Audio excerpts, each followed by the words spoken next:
and luxury. Nya ịchọrọ ije holidays ka ị na-eje ịzụ afịa, ịchọrọ ka ụmụ gị na school ma ọ bụ ebe ọbụla ị na-eje, ịchọrọ ije jafe ụmụnne gị ma ị na-ana obodo, ịmatara ihe ọbụla ị na-eme, bịa ka isoro onye ije motos wee jee njem gị.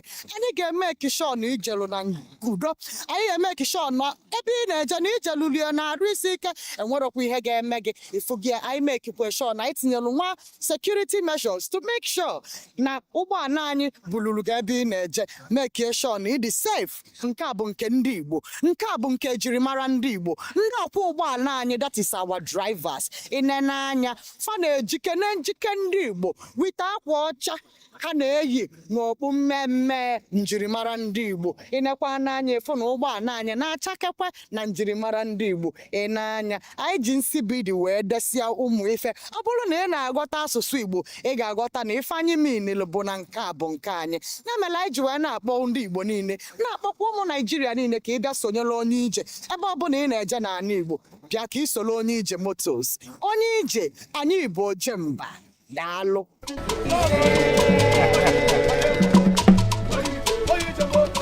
If you want safety, if you want comfort, if you want to go to wherever your destination is, it is your region.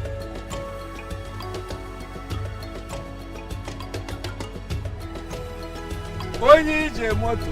Kedu onye butere fa? Onye ije. Bokopi, si abokopi. Bokopi. Ndewo na Enugu ụtụtụ ọma, ebe ọbụla iso na-anọnyere anyị na South East, na mpaghara South East, nọ n'Enugu, ịnọ n'Ebonyi, ịnọ n'Aba, ịnọ n'Ụmụahịa, ịnọ n'Owerri, ebe ọbụla ịnọ, onye ije motos abatago n'Enugu. Hello, maka n'ọkwụ na-ana enwerekwa oche. Solumu ka efu na anyị abịago na Holy Ghost Bus Terminal 2 n'Enugu State na 042 Coal City, ebe ife niile na-eme, ebe onye ije motos na-esi wee na-ewere ọwala. Anyị abịago nekwa anyị akwa ịfụrụ ụgbọala anyị dị sara, ụgbọala anyị dị sam. Ọ ga-eme kishon na ijeluru ebe ị na-eje n'udo. Ndụ the paramount ka ị wee nwee safety, ka ị nwee security. Ifu gị onye ije motos na-offer gị security, na-offer gị safety, na-offer gị comfort and luxury. Nya ịchọrọ ije holidays ka ị na-eje ịzụ afịa, ịchọrọ ka ụmụ gị na school ma ọ bụ ebe ọbụla ị na-eje, ịchọrọ ije jafe ụmụnne gị ma ị na-ana obodo, ịmatara ihe ọbụla ị na-eme, bịa ka ị soro onye ije motos wee jee njem gị. Anyị ga-eme kishon ijelu na udo, anyị ga-eme kishon na ebe ị na-eje na ijelulie na-arụ isi ike, enwerokwa ihe ga-eme gị. Ifu gị anyị mekikwe sure na anyị tinyelu nwa security measures to make sure na ụgbọala anyị buluru gị ebe ị na-eje, mekie sure na ịdị safe. Nke a bụ nke ndị Igbo, nke a bụ nke ejirimara ndị Igbo. Ndị ọkwọ ụgbọala anyị, that is our drivers. Inene anya fa na-ejike na njike ndị Igbo wite akwa ọcha ha na-eyi n'okpu mmemme njirimara ndị Igbo. Inekwa n'anya efu na ụgbọala anyị na-achakekwe na njirimara ndị Igbo. Ịnanya anyị ji nsibidi wee desia ụmụ ife. Ọ bụrụ na ị na-aghọta asụsụ Igbo, ị ga-aghọta na ife anyị minil bụ na nke a bụ nke anyị. Ya mere anyị ji wee na-akpọ ndị Igbo niile, na-akpọkwa ụmụ Naijiria niile ka ị bịa sonyere onye ije ebe ọbụla ị na-eje n'ala Igbo, bịa ka ị soro onye ije motos. Onye ije anyị bụ oje mba. Daalụ.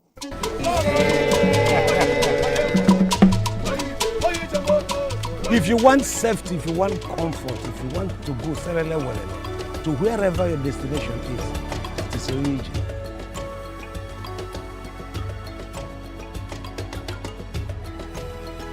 Onye ije moto. Kedu onye butere fa? Onye ije. Bokopi, si abokopi. Bokopi. Ndewo na Enugu ụtụtụ ọma, ebe ọbụla iso na-anọnyere anyị na South. My love. You're welcome, you're welcome. Adanwa, ihe bulu mmanya. Je gosi anyị onye si na ọgụna. Ibe anyị kwa na ya nọ. So, take this one, show us the person.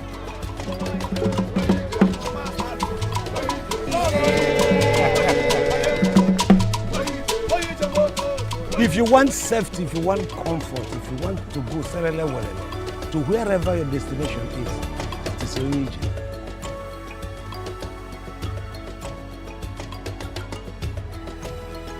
onye ije moto kedu onye butere fa onye ije kpọkọpị si akpọkọpị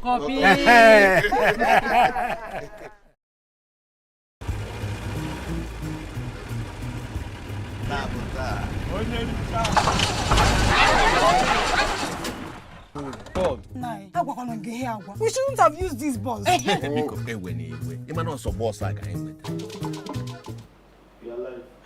No, na Voice of the East.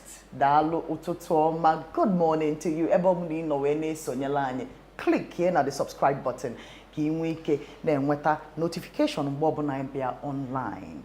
Ihe a bụ nkata politics na Voice of the East afamo bụ Nneoma. Ka isi emebi ya bụ kwa izuụka anyị achịkọta ife niile menụ.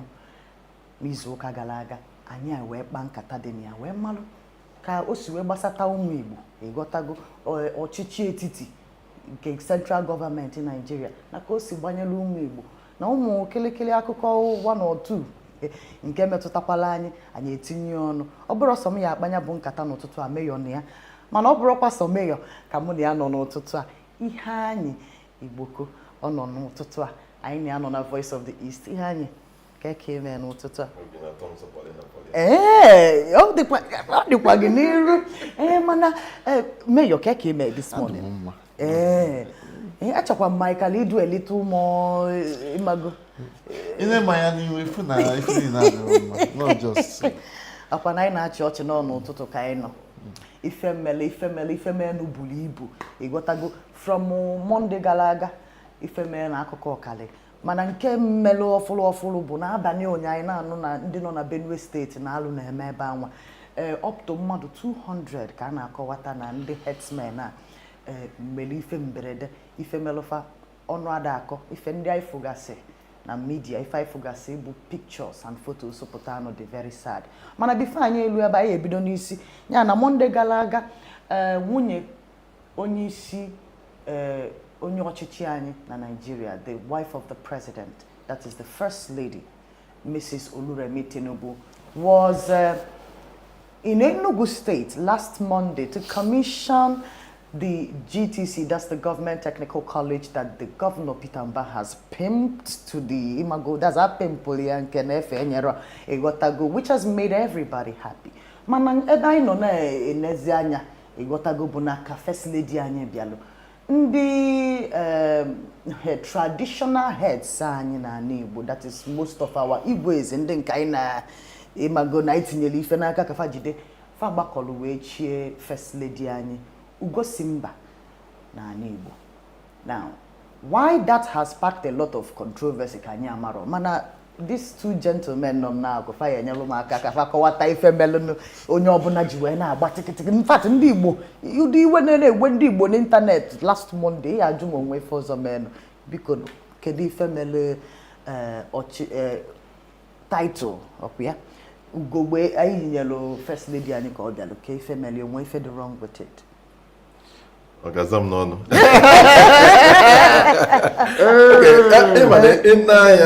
Ndị Igbo na-asị na ọnwụ ya mere ede ji bee nwe. Ndị ọ na-ewute na ife dị otu a mere, ọnwụ ihe mere o ji ewute fa.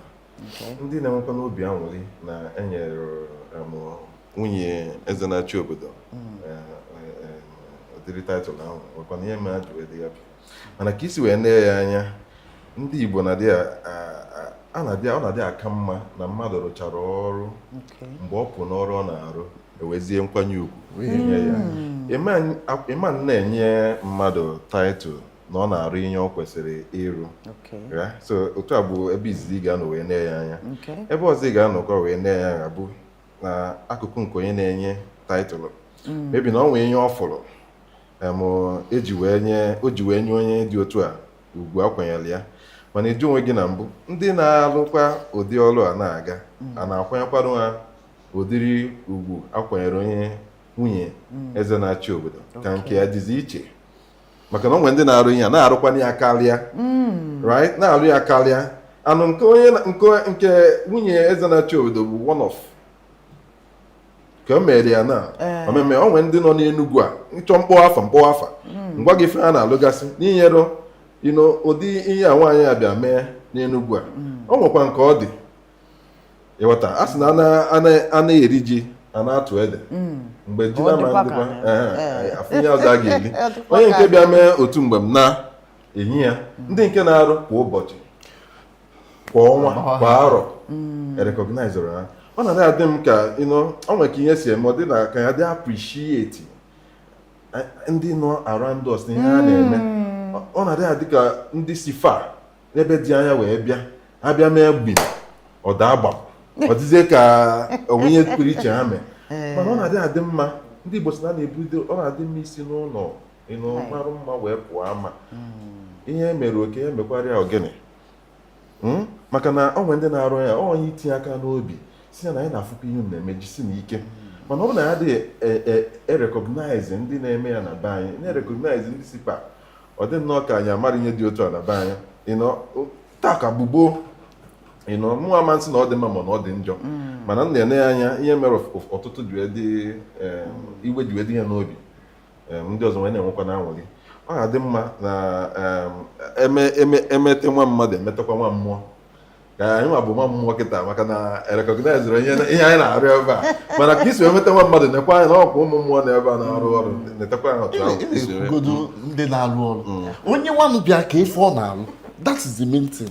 ịma na kọmishọn ka ọ bịara ife a na ọ wụkwa ya lụrụ ọrụ ọ bịara ime ife renewed hope ife na nwanụ ọnya n'obodo ndị anyị alụgo na ya alụ ife a na-renew hope ha amara ihe ka na-abịa hope a na-renew mana I'm not seeing the hope talk less of the one that she renew.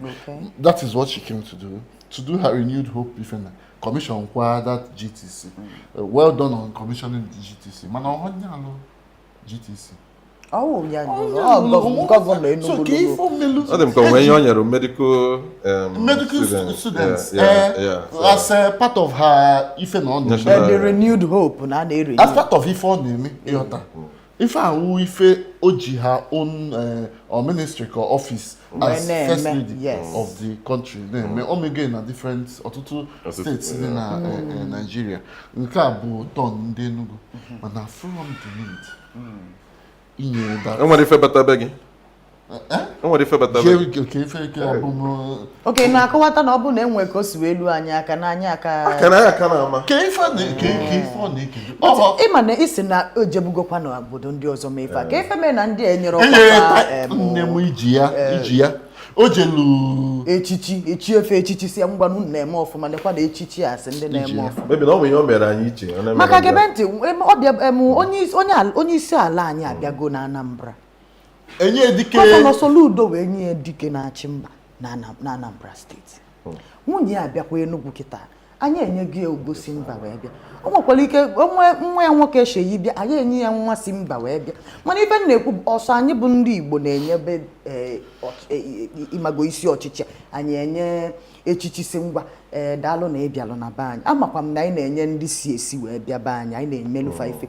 Mana na gọọmenti a ọ dịzị ka ọsọ anyị nwa na-emie ka o si wee gbasata anyị n'ụdị a ka o si ka m si afụ ya ọ dị ka ihe a na-ekwu na mmadụ na-alacha mmadụ ike nlacha ike ka mana amara m ihe mee anyị ga-eji chọọ ịlacha ike ka na ya dị alụ ụlọ ọfụma ka na ọ bụ na ya lachara ike ama enye anyị ihe kwesịrị inye anyị agwatara m ya maka na nke anyị pụrụ iche ịchọta ịlacha ike o nwere ife eji alacha ike one of the things dị very valuable to ndị Igbo ịghọta culture inye mmadụ title inye mmadụ ichi echichi bụ igwe ya jisi ike n'ọrụ na afọ ife ọ na-eme ịghọta all a thing of pride nye echiri gị echichi as onye Igbo ịghọta and ahụ echichi anyhow n'ala Igbo so for you to use that which is one of the most important things in the Igbo culture iji alacha ike o gosiri na a lot of things are go wrong ịghọta ịma na ọ bụ na akwọrọ mmiri a kịta ọnụ n'oge ọkpa na ọ nwekwa ike ịgafe mana ịma na ụfọdụ ekwugo kwesị gịnwa bụ onye maalụ customs and traditions a n'Igbo mmeghe ekwugo na nnekwu ife na Igbo ife anyị akpọ ọgụchie gị echichi ya ma mmụọ chiri gị ọzọ ya ma ụzọ isi eje ebe ị na-eje mere anyị ji enye gị echichi makwalụ nọ ndị okenye na be anyị na-echi echichi a ịghọtago ya ka nna asị by the customs and traditions of our land or ife kwesịrị na anyị eme so that ndị na-abakwanụ mba ga-amakwa ma ihe kwesịrị ime ma ihe kwesịrị ime. Na mbụ ekwugo m na onye mee ọfụma a na-akwanyere ugwu ịghọta mana anyị ma na ọnwa ọtụtụ ugwu a na-akwanye n'ala Igbo na mpaghara ala Igbo dị iche iche bụ nke mmadụ tozuru etozu dịka otu a nwunye Tinubu si bịa na amịnchi onye ya nze na ọzọ ịghọta amịnchi ya dịka eze na-achị obodo ọbịa ya ejiri ebe nke eti egwuregwu nke nyere ya bụ nke enwekwa ike ịnọ ihe emetọgo ihe gbasara iche echichi ọ ka mma na egwere nwaanyị eziokwu because one ndị eze na-achị obodo eju onwe gị ndị a ebe ka esi wee rụtafa ọmịka ọ bụ ndị na-eme ihe ọjọọ na-achọrọ ịkpa afa nchọrọ ịkpa afa ịfụwa ka ha nọ na rigoro n'oche eze na-achị obodo ka iche ka ndị dị otu a na-eme n'obodo afọ nke mbụ nke ịbụọ ine ndị a na-echi echichi ọtụtụ oge n'obodo dị iche iche ịfụnọ ndị na-enwebara ezigbo ihe eji wee marụfa ịfụnọ ndị na-eme yahoo 419 bata echiefa so ka ihe dịzi iche na ndị a achịrị echichi na nwunye na-achị obodo ife ya na ofunye na-emotivate fa ego ole ka onye a ga-enye nwaanyị ka ihe anyị ga-enwetanwu ma echi onye dị otu a echichi dị iche iche ya ka o ji adị sometimes ndị mmadụ asị anyị na-emekwa gị invite na abịa iche gị abịa inye gị tachi mana ọ bụrụ na ihe nwekwa 200,000 1 million nye ya ka iji kwado ogugo ka a na-egi ya fọdụ ihe dị otu agbawa ọsọ ogugo ka ị na-egi ya anyị ka nọkwa na ya bụ akụkọ ọnwakwa ka o si metụta gị tinye na comment section na anyị agụpụta ya ka anyị na gị na-akpakọrịta ka anyị mara ife iche ka anyị jele obere afịa anyị na-anachiete. Hello, Nne. Where are you guys? Our car broke down. Oh my God. Adugo, why are you worried? Or get me? They just called me and they told me that the car broke down and they're stranded. Our in-laws. Yes. Tofia. This driver, I will deal with that driver. Yeah. Hello? Is that Onije Motors? I need your services very quickly.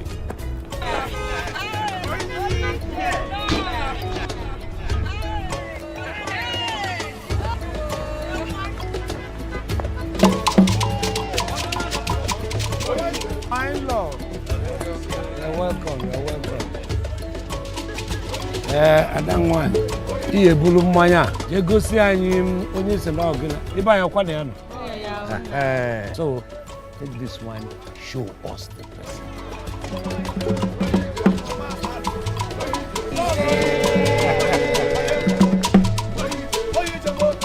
If you want safety, if you want comfort, if you want to go to wherever your destination is, it is so easy.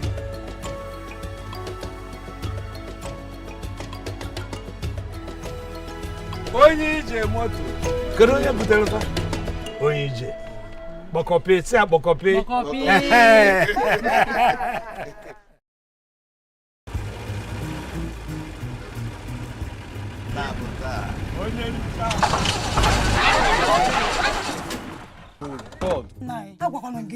We shouldn't have used these balls.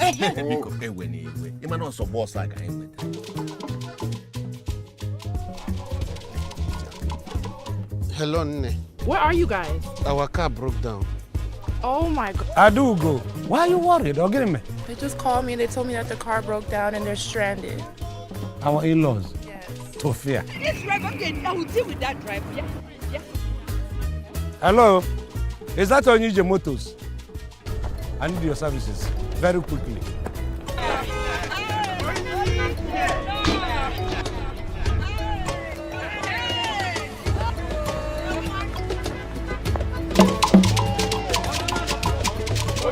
My love. You're welcome. Adangwa. Iye bulu mmanya. Je gosi anyị onye se na ogina. Iba anyị kwa na ya no. So take this one, show us the person.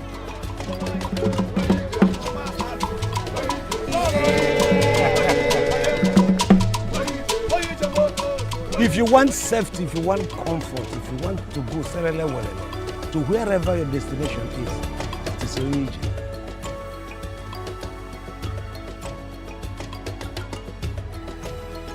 Onye moto. Kedu onye butere fa? Onye Bokope, say Bokope.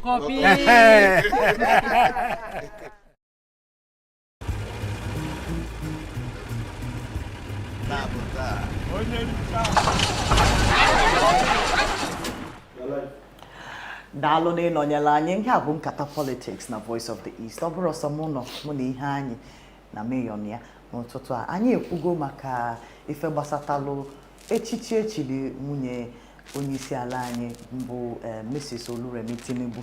Anyị wee anyị chịkọtalụ echichi ụmụ Igbo maka na ụmụ Igbo reactịlụ ka afọrọ ya bụ echichi. Anyị wee chịkọta ya ọnụ mere agwago anyị ife oche ihe anyị agwagokwana anyị ihe ọcha mana ka izuụka galụ ọgwụbe ife melụ n'izuụka gara aga bụrụ ibu Senator Oshomole nwere ife ndị ọcha na-akpọ altercation na Murtala Mohammed Airport na Lagos n'izuụka gara aga.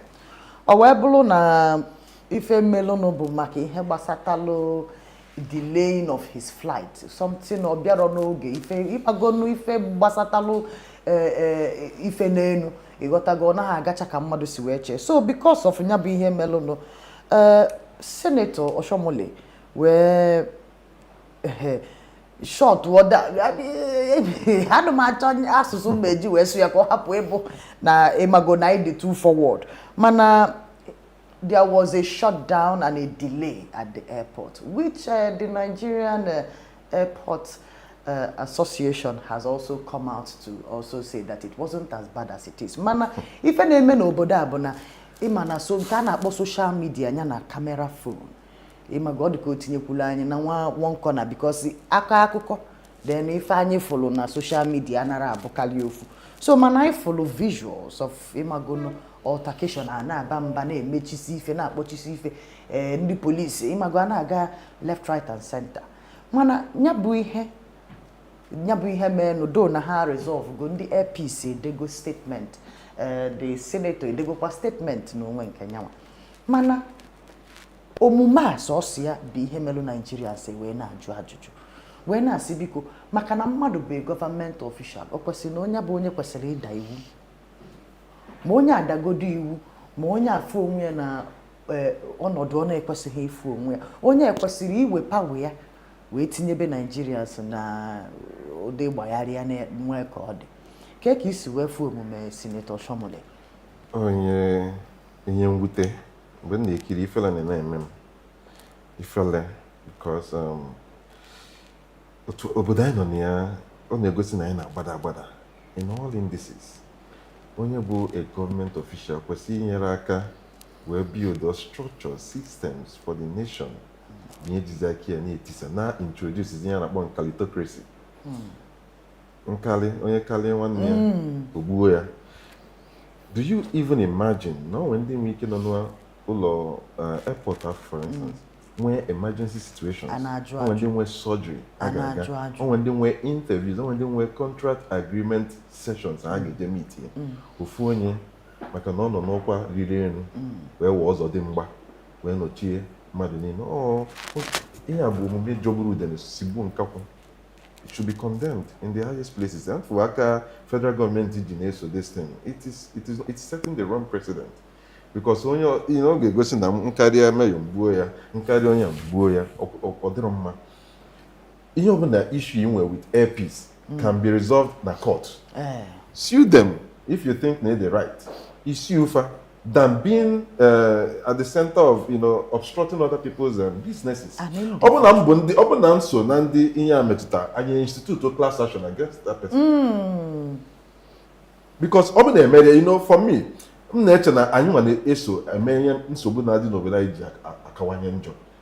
Sometimes I excuse the people in government and people in politics because we think na we're the courts already. Let's do something first. Let it. Can I imagine that tomorrow I can no work or no work?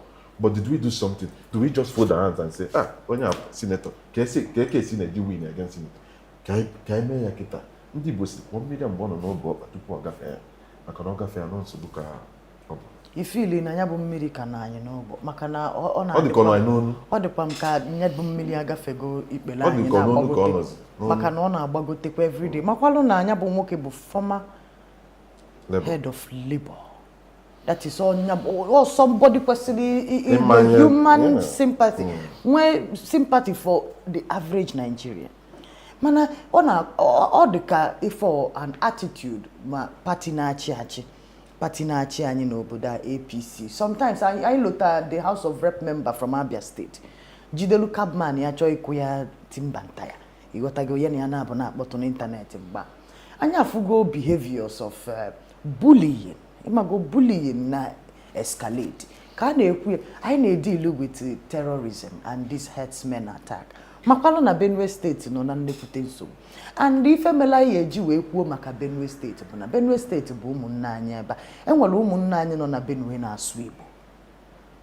anyị na-afa nwere boundary maka na onye be nwanne na-agba ọkụ ya filikwana na be nke nyanwa dị safe maka na ọkụ a nwekwa ike chọọ ụzọ ịghọtago batakwa na be nke ngenwa and ife gbasara herdsmen na anyị na ha omee na Ebonyi taa omee na Benin echi omee na Benue taa ịbago dịtịnụ dịka onye ọbụla na-eche kedu ebe ọ ya eme next mana ife nchọrọ iju na ụmụnne m bụ o nwere ife Naijiria ga-emenwu kịta ma ọ bụ especially anyị nwa nọ n'ala Igbo enwere ihe anyị ga-emenwu wee secure tụkwanụ be anyị ka mebi ihe a na-emekwanụ na be ndị ọzọ onwe ka anyị nwa maka na anyị nwa bụ ndị Igbo na-atụ inu si na ebe nwata na-enweghị ebe a na-adụ nwa nwanne ebe nne na-azụ ebe nwa nwere nne na nna na-anata ndụmọdụ ebe nwa nwere nne na nna a na-adụ ya ndụmọdụ ka nwa na-enweghị nne na-egelụ so ebe ife a na-emekwa na ụmụnne anyị n'anyị n'akụkụ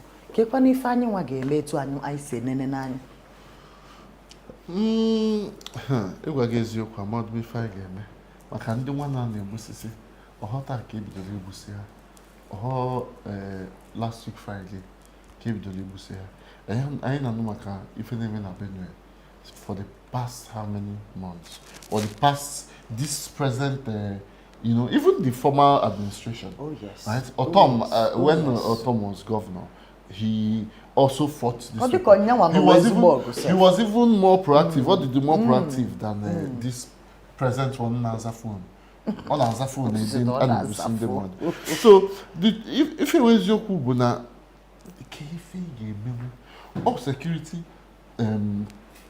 all the security forces.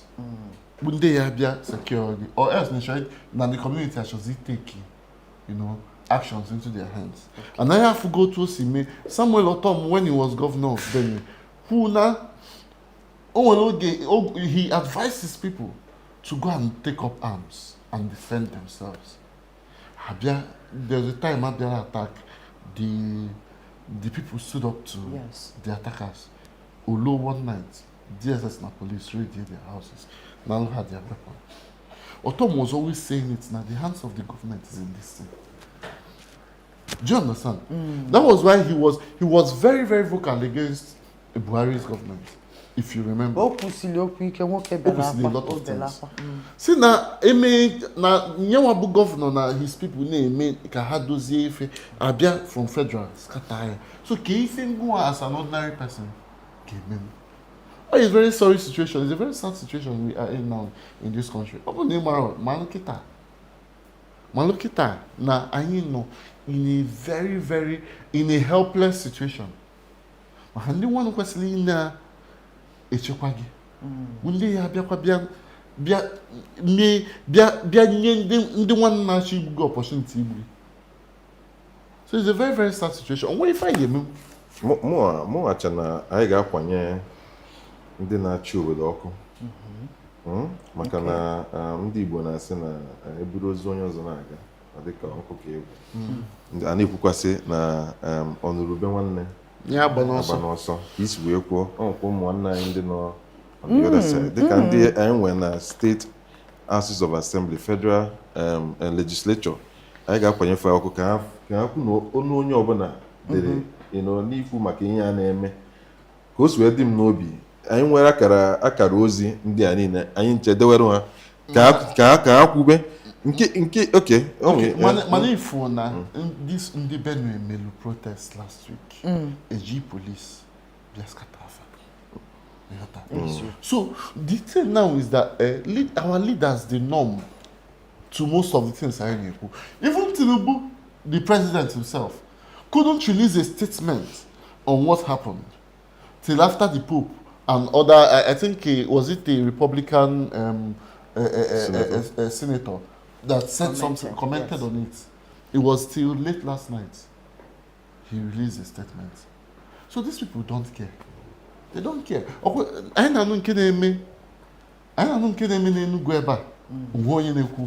Nothing is happening. Nke a bụ nke kachasị atụ ụjọ maka na ife melo na Benue ị ga-eche na Kanu ga-ebidogoro ibebe akwa by now mana from ihe anyị na-afụ onwebeghị any religious institution megolu pemo na anya bụ okwu enwebeghị any association that dị in charge of Christians na Nigeria kwugolu pemo ewepụ na Vatican kwuru okwu presidency ekwu okwu n'abalị ụnyaahụ anyị na-ekili na-ajụ ihe a na-eme n'ọdị normal ka anyị kwesịrị inenebi anya maka na ọkụkọ si na ife ya ji ebekwa na abụọ ka ihe jie ya ha ya n'ọkụ ụwa mmakwalụ na ya bịara akwa ịghọtago anyị na-abịa ka anyị lechala obere afịa nọnyere anyị na mpaghara South East nọ n'Enugu ịnọ n'Ebonyi ịnọ n'Aba ịnọ n'Ụmụahịa ịnọ n'Owerri ebe ọbụla ịnọ onye ije motos abatago n'Enugu ehelụ maka n'ọkwụ na-ana enwere ọkwa oche solumu ka efu na anyị abịago na Holy Ghost Bus Terminal 2 n'Enugu steeti na 042 Coal City ebe ife niile na-eme ebe onye ije motos na-esi wee na-ewere ọwala anyị abịago nekwa anyị akwa ịfụrụ ụgbọala anyị dị sarasara ụgbọala anyị dị samsam ọ ga-eme ekishọ na ijeluru ebe ị na-eje n'udo ịnata n'udo maka na ụgbọala dị ndụ dị paramount ka ị wee nwee safety ka ị nwee security ifu gị onye ije motos na-ọfa gị security na-ọfa gị safety na-ọfa gị comfort and luxury nya ịchọrọ ije holidays ka ị na-eje ịzụ afịa ịchọrọ ka ụmụ gị na school maọbụ ebe ọbụla ị na-eje ịchọrọ ije jafe ụmụnne gị ma ị na-ana obodo ịmatarọ ihe ọbụla ị na-eme bịa ka ị soro onye ije motos wee jee njem gị anyị ga-eme ekishọ na ijelu na udo anyị ga-eme ekishọ na ebe ị na-eje na ijelulie na-arụ isi ike enwerokwa ihe ga-eme gị ifu gị anyị mekikwe sure na anyị tinyelu nwa security measures to make sure na ụgbọala anyị buluru gị ebe ị na-eje mekie sure na ịdị safe nke a bụ nke ndị Igbo nke a bụ nke ejirimara ndị Igbo ndị ọkwọ ụgbọala anyị that is our drivers inene anya fa na-ejike na njike ndị Igbo wite akwa ọcha ha na-eyi n'okpu mmemme njirimara ndị Igbo ịnekwa n'anya efu na ụgbọala anyị na-achakekwe na njirimara ndị Igbo ịnanya anyị ji nsibidi wee desịa ụmụ ife ọ bụrụ na ị na-aghọta asụsụ Igbo ị ga-aghọta na ife anyị minil bụ na nke a bụ nke anyị ya mere anyị ji wee na-akpọ ndị Igbo niile na-akpọkwa ụmụ Naijiria niile ka ị bịa sonyere onye ije ebe ọbụla ị na-eje n'ala Igbo bịa ka ị soro onye ije motos onye ije anyị bụ ojemba daalụ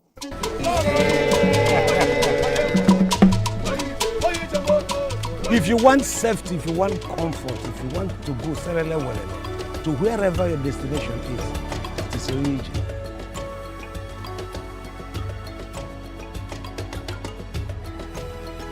Onye ije moto. Kedu onye butere fa? Onye ije. Bokopi, si abokopi.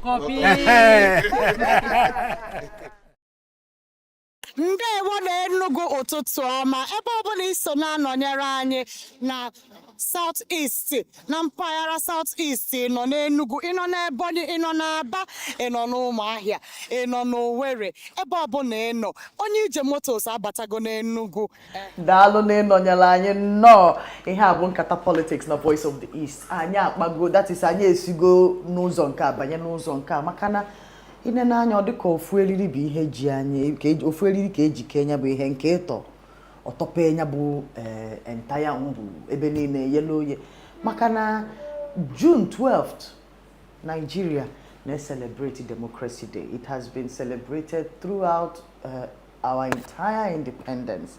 Every presidency has observed June 12th. All.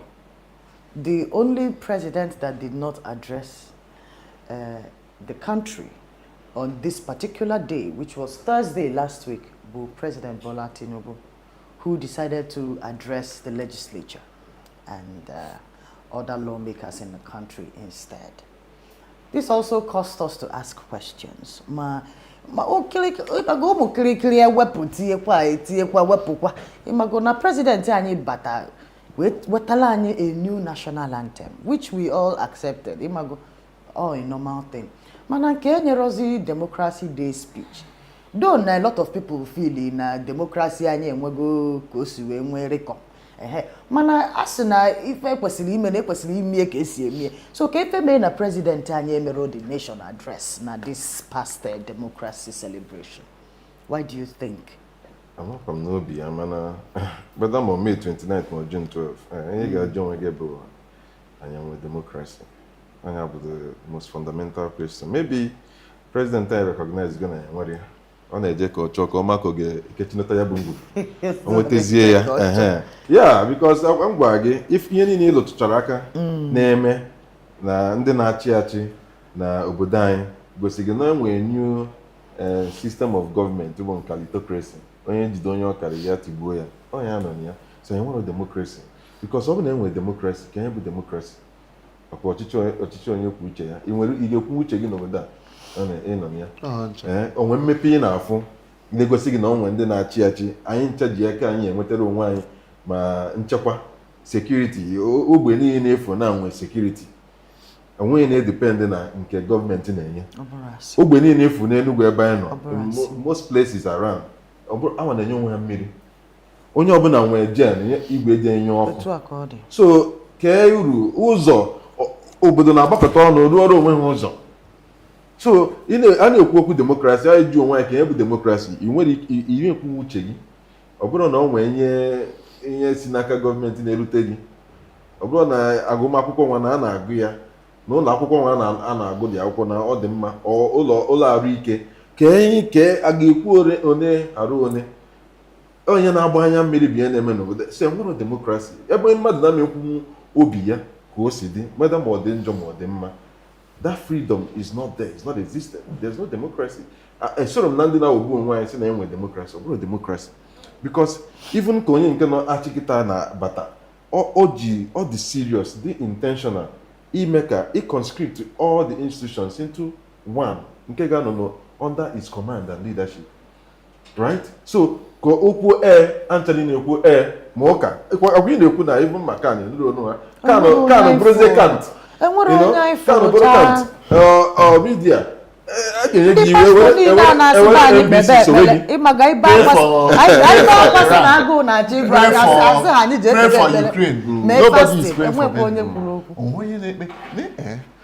if you now if you go down to the center, no under one person in this country, and that is what is happening today. Maka, you cannot raise almost all the opposing voices happening in this country. But we go the same thing. And shall fall going now. You try equal against. Emepe ga kwa sigi okwe na afọ. So it just you our the book of life are you want to chop follow mo gi. Where did they go abroad? Just so and for a president ignoring the citizens on the said democracy day to go and address the House of Assembly. It's a very strong statement. Do you understand? And you went there and you were still politicking. Now, the president came to speak. And now go on your mandate, we shall stand. I almost prayed that you go here.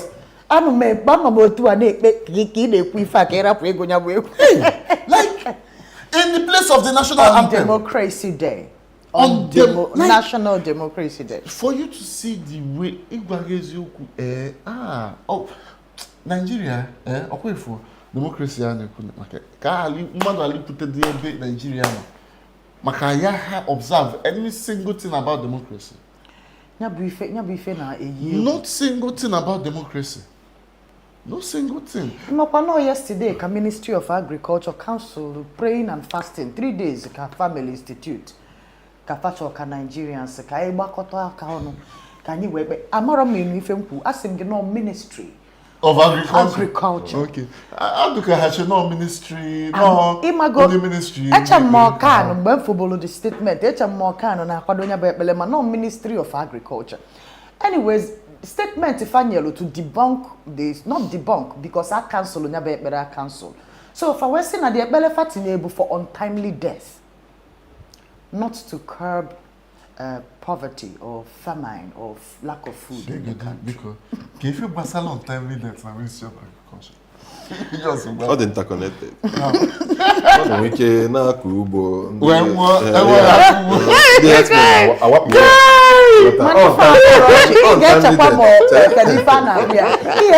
Maybe even life insurance. Content creator. So, only we call content creator.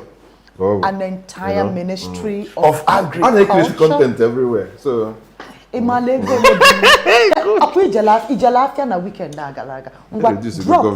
Drop the price of food commodities in the comment section. The root causes. Now your environment. They go nebo rice. Treat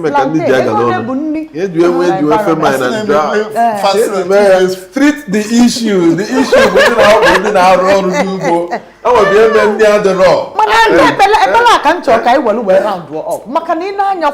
Ministry of Agriculture. A lot of pastors nobody has even federal government earlier in the year asked us to pray. The wife of the president also has does she since in the 1 year Nigeria can Lost choosing crusade every month for Nigeria. Every month. And we made that crusade. That crusade. Redeem the Mekwankefa. Okay. Winners Menkefa. House on the Rock. Go this Nigeria. We go safe. Oh no, Madu can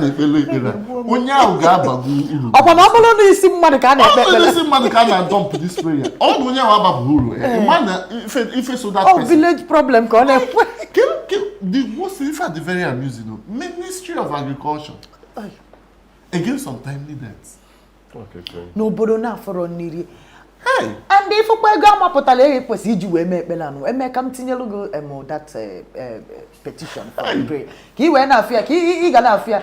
He got a kind of he and for that the prayer and way media institute. 3 days. Go Bodo Ban Obodo Ago Nago. Obodo now struggle with security. Enugu State will encounter a broad daylight robbery na presidential road of a young man. Oh, 1 year nwoke his twin brother bụ onye bịara n'internet bịa na ebe na 1 year nwoke na-acha enwunarị ya na just gbanye egbe ebeje. Anyị follow CCTV camera recovered from that incident. And ụmụnne m ama m na unu follow ya too. Anyị eji way round up. Agbanyere ori ezu which I saw that was terrible because a gadget shop. And if ndị dịgasị ebe me go na phones and ụmụ ife anyị jikọsi ebe nke ikpeazụ a. They are running into millions, a lot of millions. If I were clean up that young man and shot him on close range, that's a Bali Ebenaga, which we saw. Man, if about the problem, but the attitude of the entire system. And you know anything from the security forces. India no kunako kuhanya biheneme. Onye obona na agalo onwe ka ga-asị the thing no tokwalo megwu wutem n'ime obi mu. Why are we like this? Our consciousness as a people, they so poor, so bad. And I'm not easy to blame the leadership. We as a people, anyama pube security protocols or even emergency protocols. In other affair, security. Ebia nwere accident, for instance. Egafu immediate mother nasi onya ka ebosi ka emeria. Borugodi ya foto. Just zondo ya. Ihe dịka ịnụ ka mmadụ na-eti mkpu na awakporo ya n'ike ka ihe ị ga-eme within split seconds ịkpọ ọgụ phone kpọọ mee anya nwere ya before mbata na the leadership. Ihe a bụ a watershed moment for the Enugu State government to speak on the security situation in Enugu State and to reassure the citizens and investors, most importantly. Because if you know how far this video traveled, people were calling me from different places saying, on Enugu Kenya, because people who are already indicated interest to come to our event. Sim on Enugu said Amam can guess is fire. I was expecting the government to release a statement to condemn that phenomenon, to say this is not what we intend for our Enugu. Issues, just security, see 48 hours or 24 hours, fish out these people. And that should be done to set a deterrent. Yes. Because something in Maria, when doesn't know the killing, it's the gun they'll plan another one. Yes. And you will not also catch them. Yes. So I don't know if the government is looking at this thing. You have an opportunity that they should not allow it to waste. Because allow it to waste, they're setting a bad precedent. Very bad one. Because a lot of things will happen as a result of not treating this. And it's not even enough not to talk about it. It's very important for the people to hear their government. Hush hush will not save anybody. At all. And what is safe? Hush will not save anybody. It's high time the government comes out to issue a statement on this incident and to assure citizens and investors that their lives and properties are safe in Enugu State. And that these people should be paraded in the next 48 hours. Evidence. They were caught on camera. This is a very dangerous thing. Iota. No word has been said by the security, even the DRS. Now, people have been saying, this presidential road is a normal road for me. Yes. I pass through that road almost every day. Now, there are 2 DRS checkpoints, like in between the... You can see their cars parked there, yes. No response why this thing was happening. No, we've not had anything from them. We've not heard from the police. Enugu State Police Command. We've not heard from the government officials.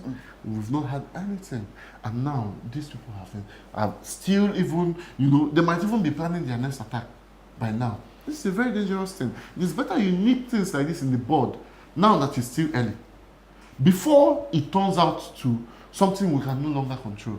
Enugu is very safe, relatively. We have been enjoying safety here. You don't want things like this. We cannot allow this. We cannot allow things like this. If the government does not come in and do something like he has said, yes, right?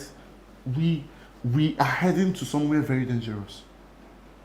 It's very discouraging. It is very discouraging. Very discouraging. Makanina, you find a lot of development. Peter Mbane, Webatane, Enugu. All these massive structures I know is encouraging a lot of Igbos to come down here. Malifa de mendine Wubata business na ifenine. Mana onye mepe shop isi etu abia clean here out. Oye mwepo biwe continue. I'm looking at the example or maybe the precedents I know set for other people chole natano and come and invest at home. Because I know the Enugu state government.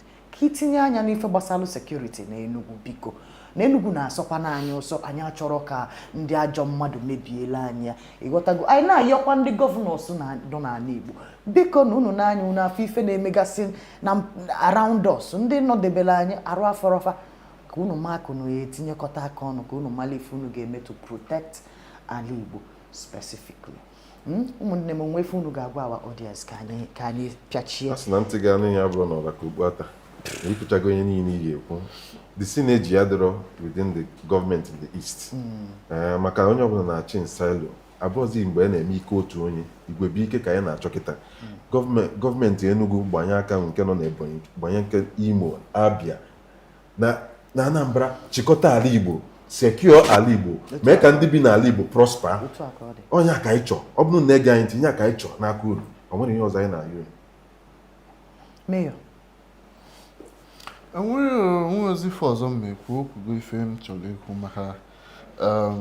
This is a very, very, trying time in the climate of this country. I know no name na Benue, na no name na Jos, na no kwa nke Meleba. So mmadụ niile gbadanya. I have to go na the people in power do not care about us. They do not care about us because if they do, if they did or if they actually care, things that are happening. If I know Nancy, we will not be hearing it. Well, it is what it is. Make sure now your life, like your safety or you seeing the next day, does not. There's nothing that makes you see the next day be in the hands of your fellow human being, because they will prefer to film you than to save you. So please, come on, you need to be careful.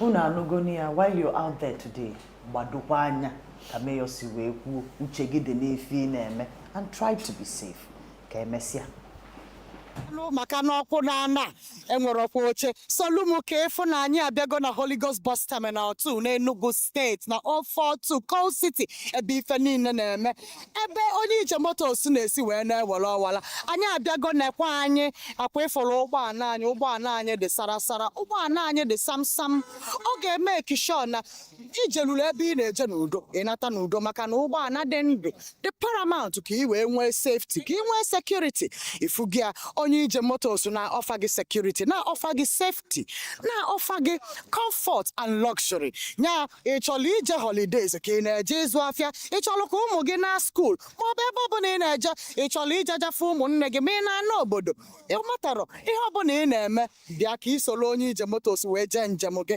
anyị ga-eme kishon ijelu na udo anyị ga-eme kishon na ebe ị na-eje na ijelulie na-arụ isi ike enwerokwa ihe ga-eme gị ifu gị anyị mekikwe shon na anyị tinyelu nwa security measures to make sure na ụgbọala anyị buluru gị ebe ị na-eje make sure na ịdị safe nke a bụ nke ndị Igbo nke a bụ nke ejirimara ndị Igbo ndị ọkwọ ụgbọala anyị that is our drivers inene anya fa na-ejike na njike ndị Igbo wite akwa ọcha ha na-eyi n'okpu mmemme njirimara ndị Igbo inekwa n'anya efu na ụgbọala anyị na-achakekwe na njirimara ndị Igbo ịnanya anyị ji nsibidi wee desia ụmụ ife ọ bụrụ na ị na-aghọta asụsụ Igbo ị ga-aghọta na ife anyị minil bụ na nke a bụ nke anyị ya mere anyị ji wee na-akpọ ndị Igbo niile na-akpọkwa ụmụ Naijiria niile ka ị bịa sonyere onye ije ebe ọ bụla ị na-eje n'ala Igbo bịa ka ị soro onye ije motos onye ije anyị bụ oje mba daalụ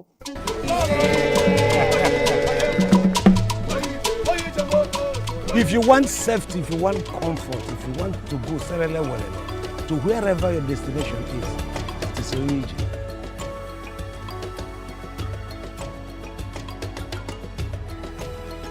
Onye ije moto. Kedu onye butere ụtọ? Onye ije. Kpọkọpị, si akpọkọpị. Ndewo na Enugu ụtụtụ ọma ebe ọbụla iso na-anọnyere anyị na South East na mpaghara South East nọ n'Enugu ịnọ n'Ebonyi ịnọ n'Aba ịnọ n'Ụmụahịa ịnọ n'Owerri ebe ọbụla ịnọ onye ije motos abatago n'Enugu ehelụ maka na ọkwụ na-ana enwere ọkwa oche solumu ka efu na anyị abịago na Holy Ghost Bus Terminal 2 n'Enugu steeti na 042 Coal City ebe ife niile na-eme ebe onye ije motos na-esi wee na-ewere ọwala anyị abịago na-ekwe anyị akwa ịfụrụ ụgbọala anyị dị sarasara ụgbọala anyị dị samsam ọ ga-eme ekishọ na ijeluru ebe ị na-eje n'udo ịnata n'udo maka na ụgbọala dị ndụ dị paramount ka ị wee nwee safety ka ị nwee security ifu gị onye ije motos na-offer gị security na-offer gị safety na-offer gị comfort and luxury nya ịchọrọ ije holidays ka ị na-eje ịzụ afịa ịchọrọ ka ụmụ gị na school maọbụ ebe ọbụla ị na-eje ịchọrọ ije jafe ụmụnne gị ma ị na-ana obodo ịmatarọ ihe ọbụla ị na-eme bịa ka ị soro onye ije. All right, welcome. Afamubo Norma. And a very important guest with me this morning. Amamna, you probably saw him before when we were having NKATA politics. Mana, this time around, we want to talk about something very, very important. Odimba, for any Igbo person to know about my guest. And Odimba Kemalo, what my guest represents. He is a very important person. Amam Menugo Makade Center for Memories. Obuni Igbo onye Igbo ebe obuna ino. Ikwasalema Makade Center for Memories. Ebe ihe gbasala ana Igbo. Ife obuna gbasala ana Igbo. Information, artifacts. Ịchọọ ifu yafu, ịchọọ ịnụ ya anụ, ịchọọ ka agụọ ya n'egwu, ịchọọ ka agba ya agba. Ife obuna gbasala ana Igbo as concerning culture and arts. Any information echi nweta na banyi makabani the Center for Memories. And today, Mona, the director of Center for Memories in Enugu State, Neba Ihani Iboko. You're welcome. No, can I finish? Is what they want on mala tapia Igbo na kambwage ife obuna gbasala na Igbo joy ya muka nom na akụkụ na ọmala for enwelo a very important festival Center for Memories in enwebe kwa aro the Things Fall Apart Festival. And it's very, very important. Makanai also Basia politics. I wear joy mama and things fall apart. Of course, you know all about it, but I will let the host let him speak for himself. And no, Kowala anyị, first of all, Kowala anyị more about the Center for Memories, because I can never stop introducing young people to it. So, from your mouth, give a small intro, a small brief on the Center for Memories. Okay. Tupu m bido na Center for Memories, nọmasị na ọ tụ ya n'aka isi kpacha maka nkata anyị ekwuzi maka things fall apart. Mana eziokwu na things has fallen apart, but the Center for Memories is holding it together.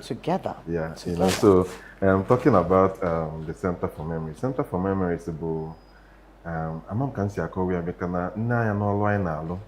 You know, o kwenyechara okwu n'ebe dị iche iche, mana m ga-agba mbọ kọwa ya ka ị ga-esi nwee nghọta ọfụma. Center for Memories dị ka ọba omenala, ọba akụkọ, ihe niile eji wee mara Igbo.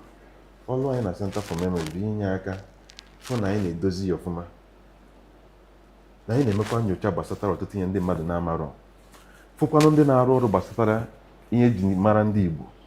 Ọ bụrụ anyị ga-arụcha niile, ọnwekwa ndị na-arụ anyị kwuo na enwekwa ndị dị otu a na-arụ ihe dị otu a, ihe dị otu a, anyị edebia.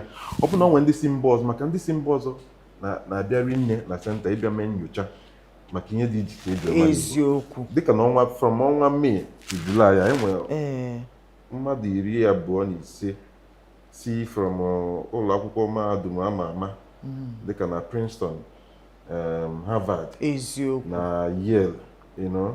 Ha na-eme nyocha gbasatara ọchịchị ndị Igbo nwere, ịzụ ahịa ndị Igbo nwere. So anyị na-enyere ha aka ịchịkọba ihe ga-enyere aka wee dee their thesis, you know. So otu a ka o si adịkwa, you know, ebe dị iche iche na-abịa, you know. Ọ dị m ka ndị ọcha na-aka etinye anya na kedu ife mere iji filie na ndị mba ọzọ nwere this deep interest n'ife gbasara anyị? Because ndị Igbo na-ekwu okwu si na onye kpọọ ubi ya mkpọkọrọ mmekwutọpụzi ihe so ya, mana ọ dị m ka ndị Igbo kpọrọ ihe anyị mkpọkọrọ. Ọ dị ka ndị Igbo ọkwa ihe na-afụ ebe o nwere ihe ji eme. So you know, ndị oyibo si na when the purpose is not known, abuse becomes inevitable. Right? Yeah. So ebe ndị ọzọ fụ uru ihe na-emebara, awa na-emezi otu ha ga-esi wee mee gịnị wee were ya wee rụpụta ọrụ, mana gị nwa ihe amara ihe inwe. Ọ dị ka na abịa kịta na ya na-ekwu maka afa na agwụ, ọkwa that principle ka esi wee wepụta algorithm eji arụ ọrụ, or even nsibidi gị, ma in fact a county na Finland, you know, has enacted a law a mod ka ha ga-eji na-alụzi their houses. Mod bụ ihe ndị be anyị ji wee na-alụ ọrụ because one, ọ dị ecological friendly. Ọ dị, it can be resourced locally. Ị ga-afụ ya n'okirikiri gburugburu be anyị, right? Na na weather, ọ dị weather suited, you know. Ọ na-ekpogodo ọkụ otu a, ọ na-ehiti the mud, ọ dị stronger n'ime gị nọ n'ime ma na-efe dị ya, o rukwa n'abalị ojuwo oyi, you know. So mana anyị ada na-afịa dị ka nkịlịka. Ọ dị ka anyị lụcha ụlọ kịta, penti anyị na-ete n'alụ aja abụrụ penti dị mma for weather anyị nọ na ya. Ifugolo. Ihe a rụrụ penti anyị na-eyuzu bụ for European weathers or Western weathers, ebe oyi na-atụ. Gịnị ka anyị kwesịkwa na-enye anyị kwesịghị advance our own technology, because ụlọ eji arụ ụlọ bụ technology. Ndị na-arụ penti anyị nwere ndị rụpụtara microbiology, ndị bụ industrial microbiology, for instance, ndị na-arụpụta penti. Ọ ya ka ha kwesịrị iji, you know, na-eme ya. Ịghọta, okekita anyị na-espend ọtụtụ ego na insecticide, anwụnta atagbugo onye ọbụla.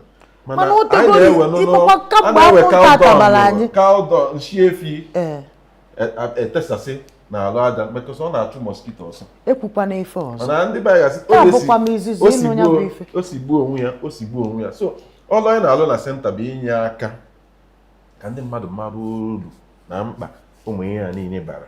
Maka ọtụtụ kịta m ga-ajụ gị ofu ajụjụ sị, ka ihe ndị be anyị adị eji aka ekpe anata mmadụ ihe a bụ ihe na-eme kwa mgbe, mana ọtụtụ ajụbere onwe ya kedu ihe mere.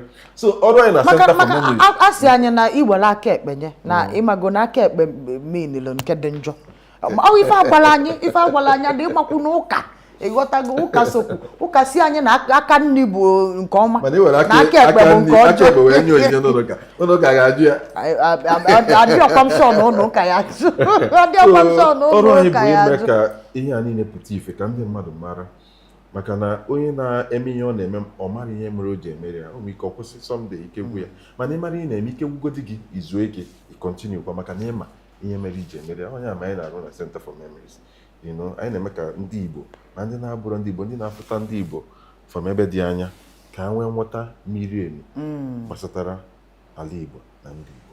daalụrị nne etu isi wee kọwa ya magburu onwe maka na ma mụnwa na-ekwu sị amakwụrụ dị m na ya bụ akụkọ toro ogologo wee luo elu a mana anyị chọrọ ikwu maka the Things Fall Apart Festival. A lot of us have read the book, a lot of us might not have read the book. Mana kọwala anyị, how does the Center for Memories celebrate this festival? So kemgbe arọ 2020, right? Yeah. Center for Memories yibere June 17 arọ ọbụla iji wee mee mmemme ncheta akwụkwọ a Things Fall Apart. Ọtụtụ ka sị kee ihe mere ji bụ Things Fall Apart ka eme na ọbụrụ akwụkwọ ndị ọzọ.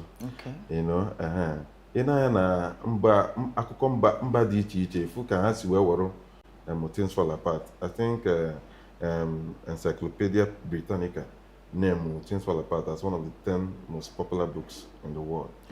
So ọtụtụ ị na-anya na ratings dị iche iche efu ihe ha rate Things Fall Apart mana ka uru ọ bara anyị nwa ị na-anya tupu ebido depụtawa akwụkwọ na mpaghara mba Afrịka ọtụtụ ndị ọcha buru ụzọ bịa edego ndị dịka Joseph Conrad did The Art of Darkness, Mr. Gary Fa, dere ọtụtụ akwụkwọ na condemn ihe ha fụrụ ebe maka mgbe ha bịa ọdịnya ka ya na-agba ọtọ a na-afụ nwoke na-eje ete nkwụ n'elu ukwu osisi asị na abi n'elu ukwu osisi mana onye ya mere mmadụ fụ gị o nweghị ike ịghọtacha ihe niile gbasatara gị so ihe ọ ga-ede maka gị bụ nghọta onwe n'ihe ọfụ mana onye a bụrụ ihe mere ije mere ị na-eme so Chinua Achebe wee mgbe ọ na-aga akwụkwọ wee ịmụ ihe ya niile na-agba ya anya mmiri o wee sị na ọ ga-edepụta akwụkwọ nke ya nwa o nwere nsogbu niile dịgasị n'ụzọ ya mgbe ọ na-achọ iwepụta ya bụ akwụkwọ mana eventually 1958 June 17 Animan Publishing Company wee wepụtazie akwụkwọ ya anụwa wee fụo na akwụkwọ anụwa metụtara ọtụtụ aka n'ihe dị iche iche ka anyị si wee biri dịka ndị Igbo ndị Naịjirịa ndị Afrịka mana na ndị ọzọ nọkwa na mpaghara ụwa niile ndị colonize wee bịa nwekwuo fụtakwa onwe ha n'ọnọdụ Okonkwo na ndị nọ n'Ụmụọfịa furu onwe fa mgbe ndị ọcha bịa dị akụkọ wee resonate with them a wee bido tụgharịwa ya n'asụsụ fa dị iche iche ka ndị be ha wekwa ike wee mee gịnị wee gụọ ya bụ akụkọ over 66 languages. So igosi gị mkpa akwụkwọ a bara anyị nwa nwere ya sizie ka ọ ga-aka mma ma anyị gbanye ụkwụ n'akwụkwọ a wee were ya wee tụpee ọtụtụ akụkọ gbasatara ọnọdụ ala Igbo na ugbu a. Things fall apart and the center cannot hold. Ironically, Center for Memories is trying to hold everything together in 7 days. Ọ dị anyị ka na ọ nwekwana ihe anyị ga-emepụtanwu ma anyị kpọpụta ndị ọnụ na-eru n'okwu ma anyị kpọpụta ndị ga-eji ejije ma anyị mepụta ihe ngosi dị iche iche ma ọ ga-enye aka ma ide ya anụ Igbo ma ide ya aghọta ihe oyibo ma ide aghọta conversation ndị ọzọ mere na panel na-enwekwa ike ọ bụ na-eme ya n'ejije na ị ga-aghọta anyị chọrọ ọkwa nọ ndị na metek anyị tinye tek fusion na this. So for instance anyị na-anya ka ndị Igbo nọ n'obodo Ụmụọfịa si esevu ego fa mgbe ahụ anyị enekwa ya kịta ka ndị Igbo si esevu ego ihe anyị na-ekwu okwu maka ọchịchị obodo ị na-anụ Ụmụọfịa efu na o nwere ihe megasịrị mgbe o mere n'akwụkwọ afọ efu ka obodo gbakọrọ ọnụ wee tinye ọnụ wee kwụsị arụ kwụsị o nwere ihe mmadụ ya-achọ ime otu a dị njọ obodo ejidi otu a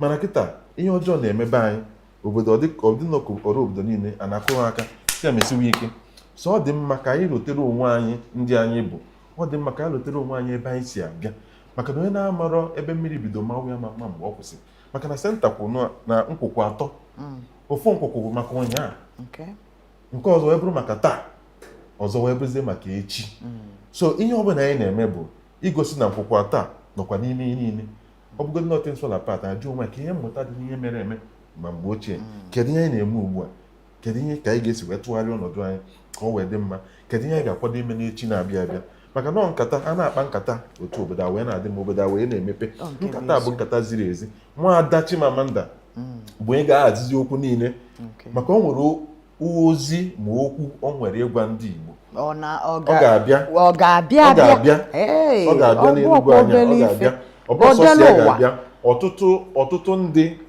ma ndị si mba Amerịka ma ndị si akụkụ Naijiria niile wee na-abịa maka ihe ọzọ dịkwa na mmemme ya na Chime bụ na anyị chọrọ iji ya wee gosi ndị mmadụ ihe eji wee mara Igbo maka ọtụtụ ihe na-anụ na ihe na-afụ abụrụkwa na ihe eji mara Igbo enwere ihe eji mara Igbo enwere values ndị Igbo na-represent maka otu anyị nọ na ya ọtụtụ ndị jizi ike otu onye wee mere ihe eji anya isi mana ọ bụrụ ihe eji mara anyị bụ Igbo bụ ike anyị bụ onye agha na nwanne ya the collective dey very important at every point in time so I need ịgbado okwu wee nie ihe enu maka ndị n'ugbo a nwee ike chena otu anyị si ebibi ya ndị n'ugbo a kwesịrị ịma na ihe anyị ji biri bụ Igbo bụ ike onye agha na nwanne ya ịfụ ihe na-eme nwanne gị tiwe mgbu maka na ala ihe ndị Igbo na-akpọ nsọ ala bụ na ala bụ ka m ga-esi kọwaa ya na ala bụ the deity na-ewedo onye ọbụla accountable ala bụ ihe na-edetere onye ọbụla ebe anyị si wee bịa o nwere ebe ị ga-abata kịta ịfụ na onye ọbụla yipụchara akpụkpọ ụkwụ fa maka ha chọrọ ka ha na ọ na mma o nwere ndị ụka na-emekwa ya bata n'obodo ọfụrụ ịfụ ha yipụtacha obodo a ga-efebọ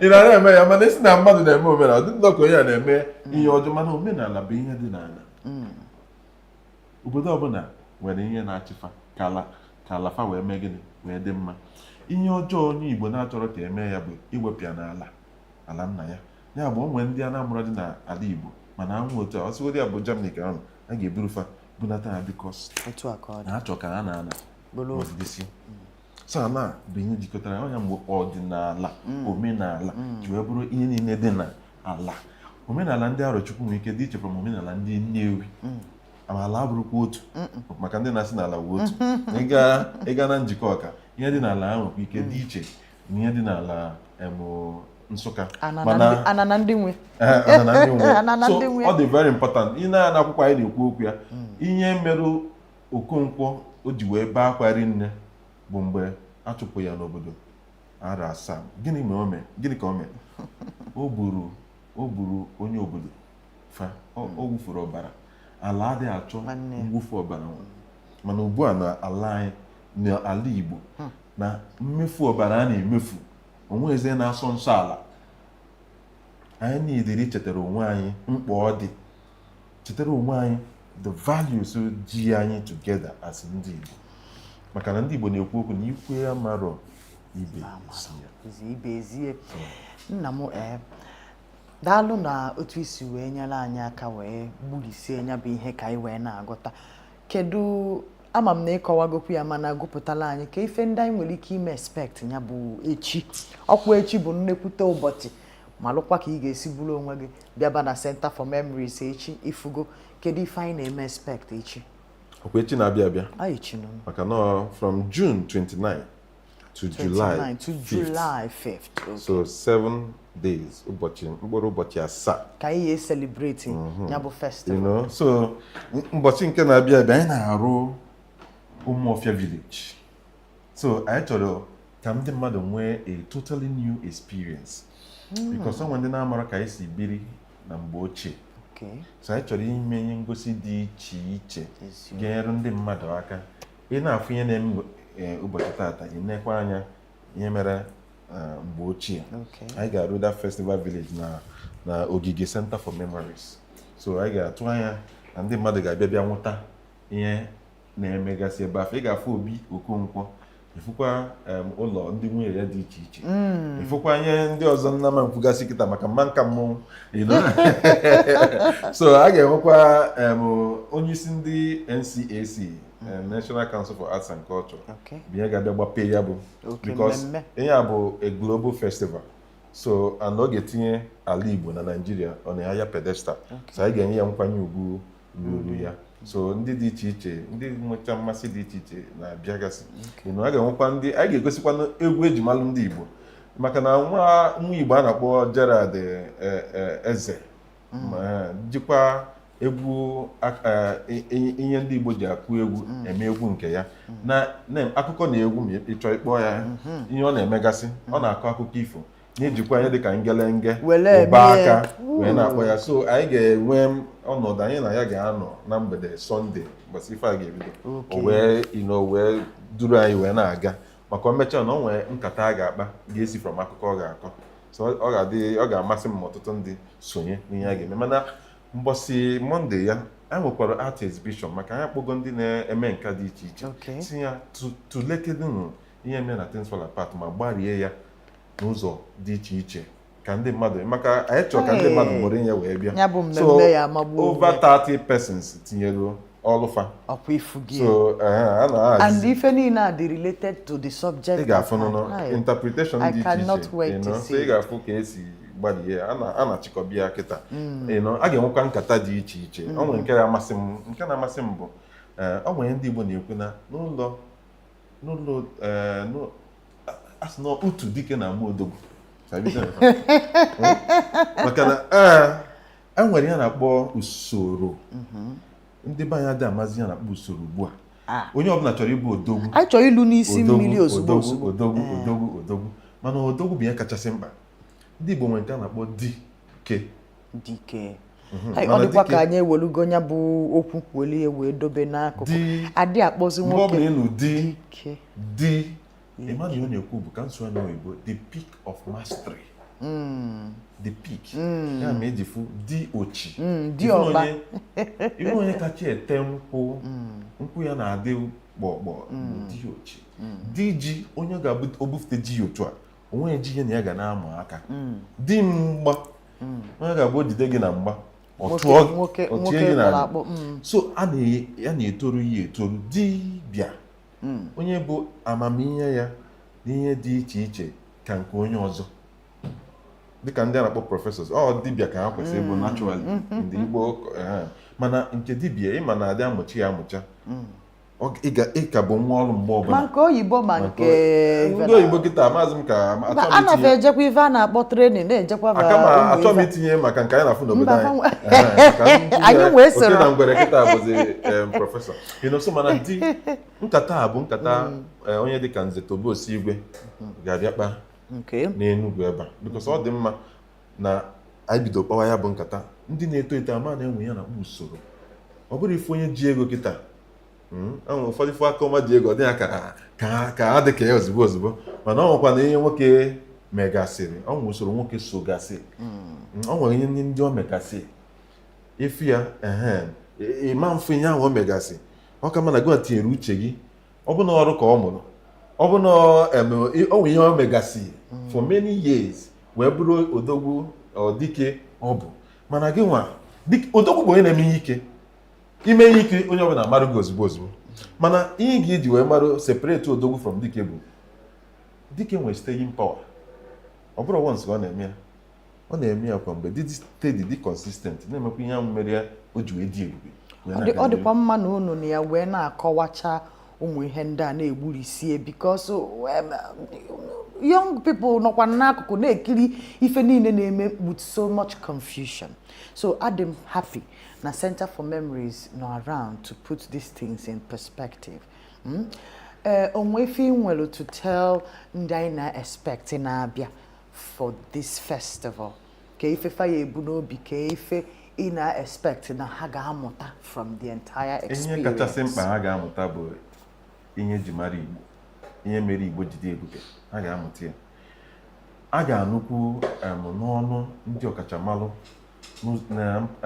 na ngalaba dị iche iche nke mmụta wee fụkwunu ka ndị Igbo si wee bi ndụ wee fụkwunu ihe a nwere ike itinyezi aka wee mee wee rụpụta maka na ke Frantz Fanon kwuru m ga-asụ oyibo obere Frantz Fanon si na every generation, each generation out of relative obscurity must discover what its purpose is, either betray it or fulfill it. Right? So this generation ka e kwesịrị maka ihe bụ our purpose, ka ebe anyị na-eche iru, ka ihe anyị nweta anyị kwesịrị nweta, anyị nwa ka ọ dịrị idebe isi na wee mee gịnị wee chụbịa. So ọ ihe nkata ga-enyere ọtụtụ ndị na-eto eto aka wee mara ọ nwere ihe mmụta anyị debe kasịsị naanị anyị ga-adị ihe dịka egwuregwu wee bufete ya. Mgbe ị na-egwu egwu ihe mmụta na-abanye ma mma na ọ na-abanye, mana mgbe ị na-arụrụ n'ụlọ ka ị ga-anọ na ọkwa na-eme mgbe m na-agba egwu a ife a wee mee ichemi echiche gbasatara ya. So onye anyị chọrọ ka onye ọbụla ndị ga-abịa abịa ndị na-abụrụ ndị Igbo bịa a ga-amata ihe eji mara ndị Igbo, ndị bụkwa ndị Igbo mee a ga-amatakwa ihe eji wee mara ndị Igbo wee na-ana ndị na-eto eto bịakwa ọ nwere ihe mmụta itinyegasị na ihe dị iche iche ọ ga-abụ amee ya experience. Enwere m nchekwube n'ebe ị nọ. Ndị oyibo si I believe you. Ama m ife ọ na-ekwu dị n'anya ya. Daalụrị nne na ịnọnyere anyị. Biko checkwa na our comments ka ị nweta more information maka Center for Memories. Jekwa na social media platforms na Center for Memories nọkwa online ka ị wee nweta more information. Sonyela anyị, subscribe ma like ya channel anyị. Afa m bụ Nneoma. Ka emesịa. wee jee njem gị anyị ga-eme sure na ijelu na udo, anyị ga-eme sure na ebe ị na-eje na ijelulie na-arụ isi ike enwerokwa ihe ga-eme gị ifu gị. Anyị mekikwe sure na anyị tinyelu nwa security measures to make sure na ụgbọala anyị buluru gị ebe ị na-eje, mekie sure na ịdị safe. Nke a bụ nke ndị Igbo, nke a bụ nke ejirimara ndị Igbo. Ndị ọkwọ ụgbọala anyị, that is our drivers. Inene anya fa na-ejike na njike ndị We shouldn't have used these balls. Biko ewe na iwe ịma na ọsọ bọọsụ a ga-enweta